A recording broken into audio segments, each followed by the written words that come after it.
प्रिय बच्चों, नमस्कार। आज हम कक्षा 9वीं का पाठ 13वां कर रहे हैं। यह एक निबंध है। इसका नाम है हिम्मत और ज़िंदगी।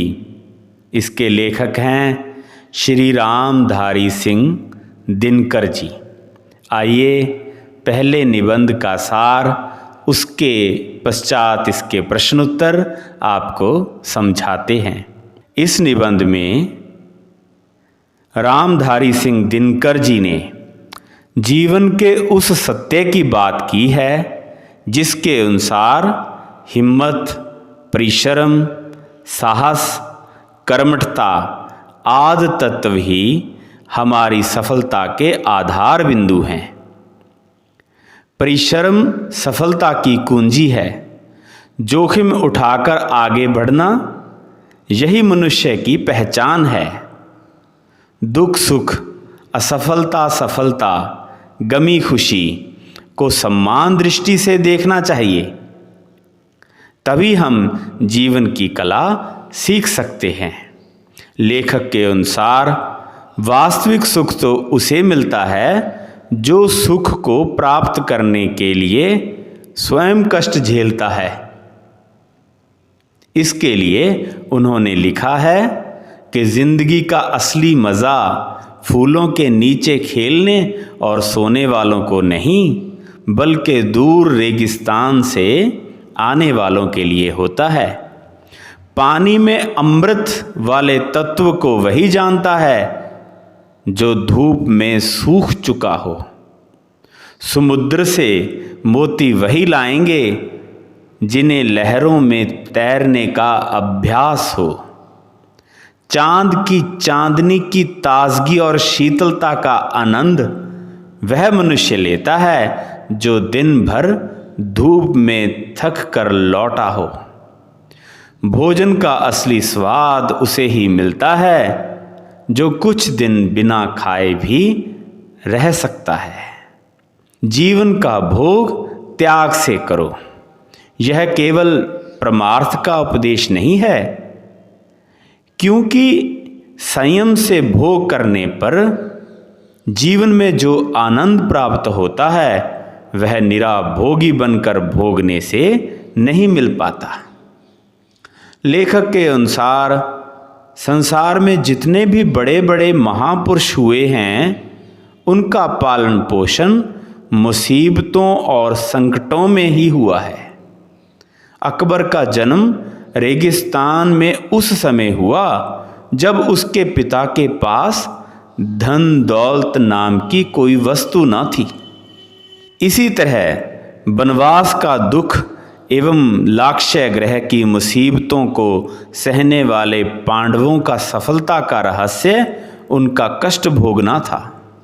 जिंदगी की दो सूरतें हैं। एक तो आदमी को असफलताओं से ना घबराते हुए अपने उद्देश्य को पाने का प्रयास करना चाहिए। दूसरी, आदमी को उन गरीबों का साथी बन जाना चाहिए जो केवल दुख पाते हैं। साहस की जिंदगी सबसे श्रेष्ठ होती है। साहसी व्यक्ति कभी तमाशा देखने वालों की चिंता नहीं करता, वह केवल अपना कर्म करता है।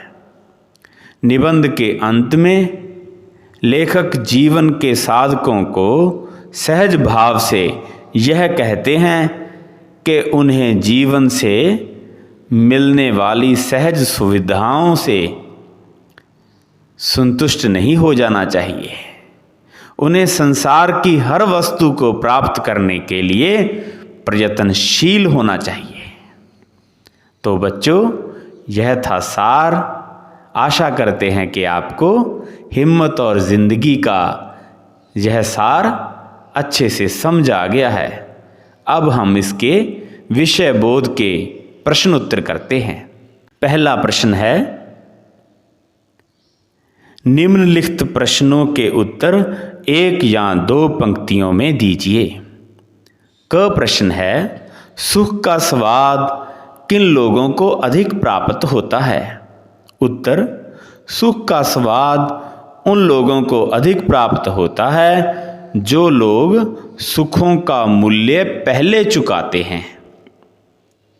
ख प्रश्न है, लेखक के अनुसार किन लोगों के लिए आराम ही मौत है?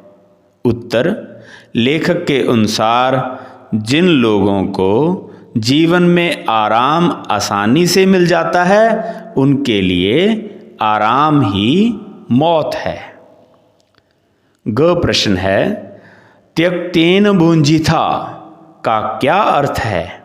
उत्तर, त्यक्तेन भुंजिथा का अर्थ है जीवन का भोग त्याग से करो।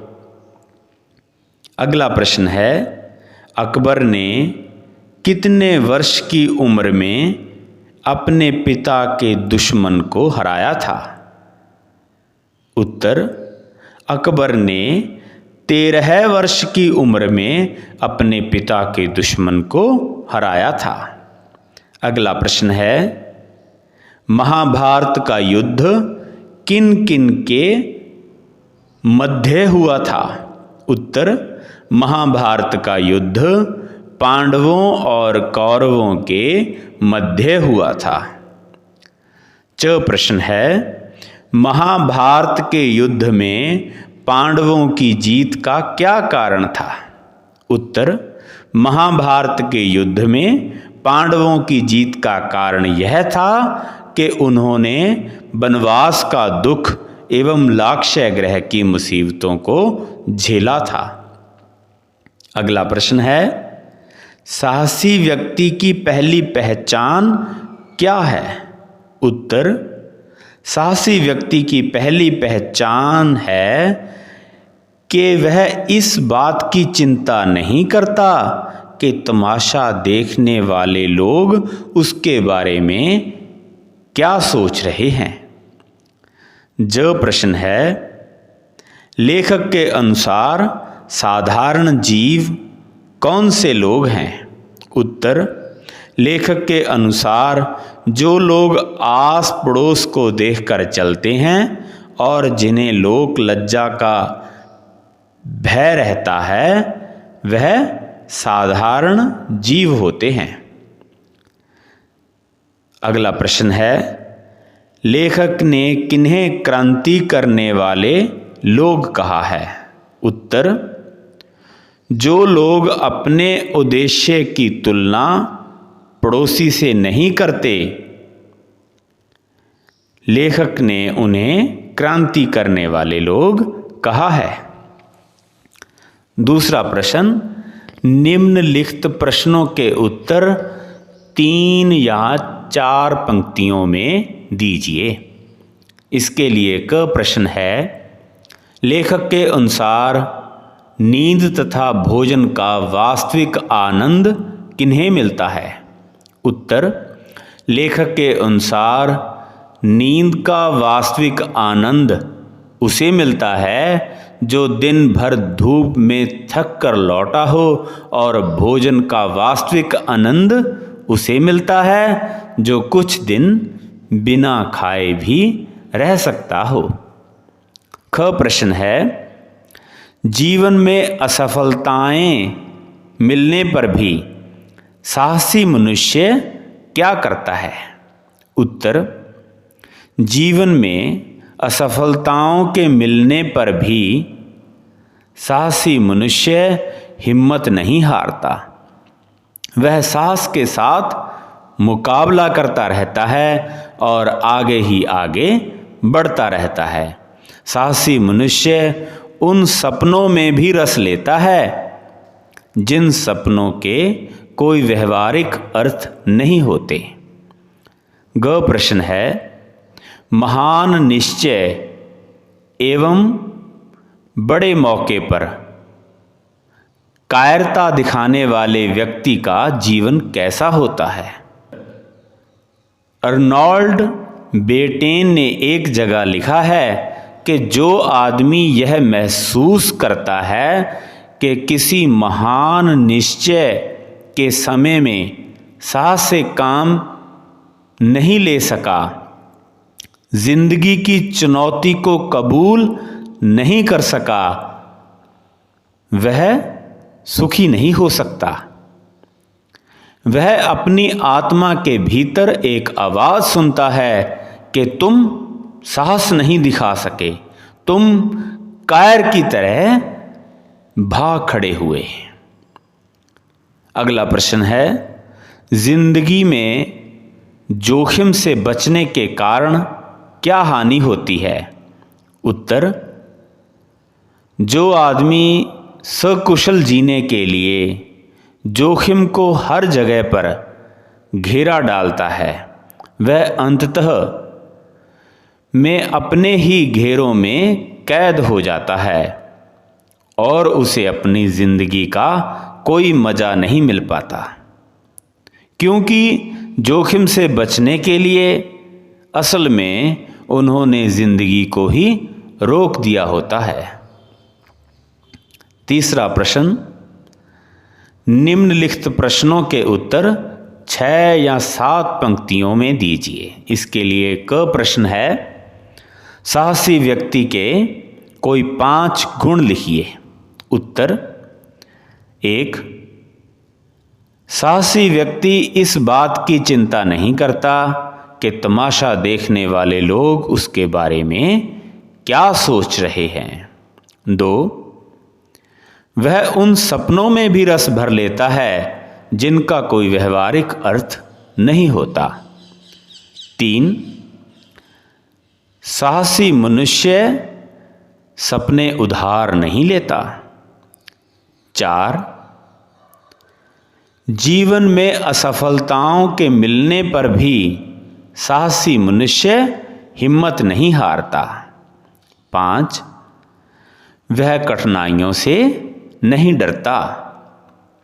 तीसरा प्रश्न है, निम्नलिखित पंक्तियों की व्याख्या कीजिए। इसमें क भाग है, जो लोग पांव भीगने के खौफ से पानी से बचते रहते हैं, समुद्र में डूब जाने का खतरा उन्हीं के लिए है। लहरों में तैरने का जिन्हें अभ्यास है, वह मोती लेकर बाहर आएंगे। इसका अर्थ बताते हुए हम उत्तर लिखते हैं, इसकी व्याख्या करते हैं। इन पंक्तियों का अर्थ है कि जो लोग हिम्मत हार कर बैठ जाते हैं, वह जीवन में कुछ भी प्राप्त नहीं कर सकते। जिन लोगों को अपने पांव भीगने का डर होता है, उन्हें समुद्र से डूबने का खतरा होता है। अर्थात जो लोग कठिन परिस्थितियों से डर जाते हैं और उनसे संघर्ष नहीं करते, वह कभी भी जीवन में सफल नहीं होते। किंतु जिन लोगों को लहरों में तैरने का अभ्यास होता है, अर्थात जो परिस्थितियों का निडरता और साहस के साथ सामना करते हैं, उन्हें ही सफलता मिलती है। वह लोग ही समुद्र से मोती निकाल सकते हैं। ख है, अगर रास्ता आगे ही आगे निकल रहा हो तो फिर असली मज़ा तो पांव बढ़ाते जाने में ही है। उत्तर, लेखक इन पंक्तियों से आगे बढ़ने की प्रेरणा देता है कि यदि जीवन में रास्ता आगे की तरफ निकलता है तो आंतरिक आनंद आगे बढ़ते जाने में ही है। ग है, अरे ओ जीवन के साधको, अगर किनारे की मरी हुई सिप्पियों से ही तुम्हें संतोष हो जाए तो समुद्र के अंतराल में छिपे हुए मौतिक कोश को कौन बाहर लाएगा।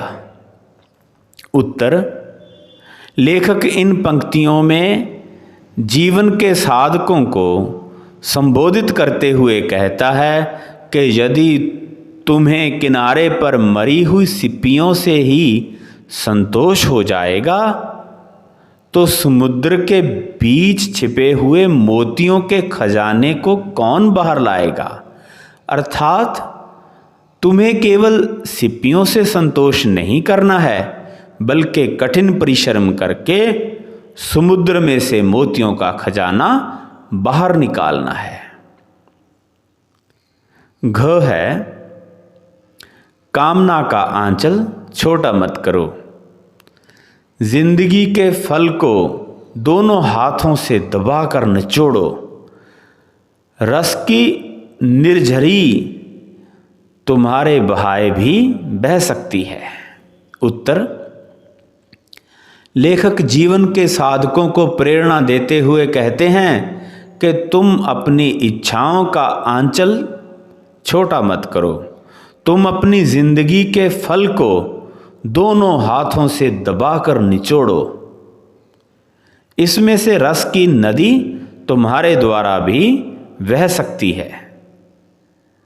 अर्थात यदि तुम मेहनत करो और अपनी इच्छाएं बड़ी रखो तो तुम्हें अवश्य फल की प्राप्ति होगी। आगे ख भाग है भाषा बोध।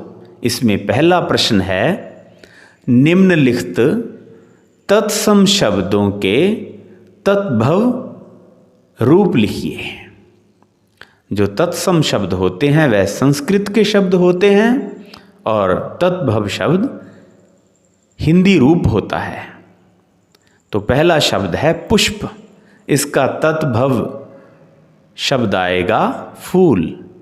रात्रि, रात, ओष्ठ, होंठ, गृही, घर, मृत्यु, मौत, लाक्षा, लाख, हस्त, हाथ, कर्म, काम।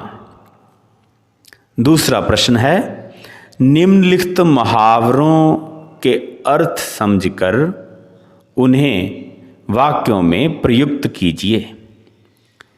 पहला है दाम पर लगाना, कोई वस्तु बाजी पर लगाना। इसका वाक्य बनाएंगे, युधिष्ठिर ने अपना सब कुछ दाम पर लगा दिया था। दूसरा है पाम बढ़ाना, अर्थ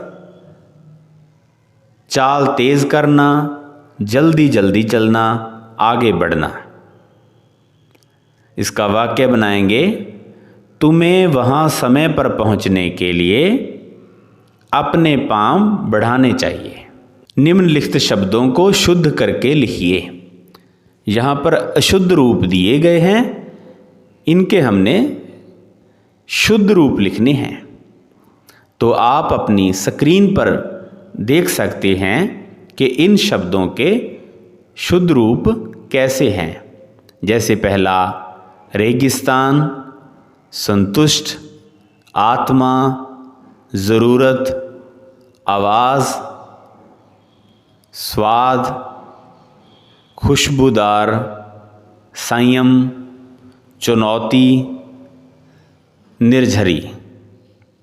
इस प्रकार प्रिय बच्चों, हमने यह पाठ किया हिम्मत और ज़िंदगी, जिसे लिखा था श्री रामधारी सिंह दिनकर जी ने। आशा करते हैं कि आपको यह पाठ बहुत ही अच्छे तरीके से समझ आ चुका है। इसे अब कापियों में लिखें, इसका अभ्यास करें। आपका बहुत बहुत आभार।